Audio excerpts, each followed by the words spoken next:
Hello friends, നമ്മുടെ hair ആക്സറീസും കമ്മലും വളയും മാലയൊക്കെ പോലെ ഇമ്പോർട്ടൻ്റ് അല്ലേ? നമ്മൾ ഡ്രസ്സ് സ്റ്റൈൽ ചെയ്യാൻ യൂസ് ചെയ്യുന്ന ആക്സറീസും. അപ്പോൾ ഇന്ന് നമുക്ക് എല്ലാ ഡ്രസ്സിൻ്റെയും കൂടെ പോകുന്ന അടിപൊളി ഒരു 4 ബെൽറ്റ് ഉണ്ടല്ലോ. അത് നമ്മൾ പ്ലെയിൻ ആയിട്ടുള്ള ചില ഡ്രസ്സുകളൊക്കെ ഇല്ലേ, ആ ബെൽറ്റ് ഇടുമ്പോഴത്തേക്ക് അതിന് വരുന്നൊരു മേക്ക് ഓവർ ഉണ്ടല്ലോ, അത് അടിപൊളിയാണ്. ഫസ്റ്റ് വൺ മസ്റ്റ് ആവായിട്ടുള്ള വൈറ്റ് കളറാണ്. എല്ലാ കളർ ഡ്രസ്സിൻ്റെയും കൂടി ഇത് പോകട്ടോ. ഫ്രണ്ടിൽ ഇതേ ഒരു ഫ്ലവർ ഡീറ്റെയിലിംഗ് ഒക്കെ ഉണ്ട്, നല്ല ക്യൂട്ടായിട്ടില്ലേ കാണാനായിട്ട്. ആൻഡ് ഇത് കൊടുക്കുമ്പോഴത്തേക്കുണ്ടല്ലോ ആ ഡ്രസ്സിനൊരു റിച്ച് ലുക്ക് തന്നെ നമുക്ക് തരുന്നുണ്ട്. സെക്കൻഡ് വൺ ദേ ഒരു ബ്രൗൺ കളറാണ്. ഇത് ഫ്രീ സൈസ് ആണ് കേട്ടോ. ബാക്കിൽ ഇലാസ്റ്റിക് വന്നിട്ട് ഫ്രണ്ടിലൊരു ഗോൾഡ് കളറിലെ ഡീറ്റെയിലിംഗ് ആണ് കൊടുത്തേക്കുന്നത്. ഇതും നല്ല രസമാണ്, നല്ല ലാസ്റ്റിംഗ് ആണ്. ഒട്ടുമിക്ക എല്ലാ ഡ്രസ്സിൻ്റെയും കൂടെ ഞാനിത് ഇടയ്ക്കിടയ്ക്ക് ഇടാറുണ്ട് കേട്ടോ. അടുത്ത മസ്റ്റായിട്ട് നമുക്ക് വേണ്ട ഒരു ഐറ്റം തന്നെയാണ് ദേ ഈ ഒരു ബെൽറ്റാണ്. വീതി കുറഞ്ഞ ബ്ലാക്ക് ബെൽറ്റ് ഇല്ലേ, അതിനകത്ത് ഗോൾഡ് കളറിലെ ദേ ഡീറ്റെയിലിംഗ് ഒക്കെ വരുന്നത്.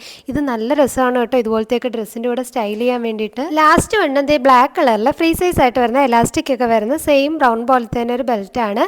ഇതിൻ്റെ എല്ലാം പ്രൈസും ഭയങ്കര കുറവാണ് കേട്ടോ. ഡ്രസ്സുകളുടെ കൂടെ മാത്രമല്ല, ജീൻസ് ഒക്കെ ഇൻസെർട്ട് ചെയ്യുമ്പോഴും നമുക്ക് ഇത് വെച്ച് സ്റ്റൈൽ ചെയ്യാം. ആൻഡ് ഇതിൻ്റെ ലിങ്ക്, ഇതുമായിട്ട് സിമിലർ ആയ ഐറ്റംസിൻ്റെ ലിങ്ക് ഞാനിവിടെ ടാഗ് ചെയ്ത് കൊടുത്തേക്കാം. ഇപ്പോൾ ആണെന്നുണ്ടെങ്കിൽ ഫ്ലിപ്കാർട്ടും മിന്ത്രയിലൊക്കെ നല്ല സെയിൽ കിടക്കാണ്. അപ്പോൾ നല്ല വിലക്കുറവിൽ സാധനവും കിട്ടും. അപ്പോൾ ഓക്കെ ഫ്രണ്ട്സ്, ബൈ ബൈ.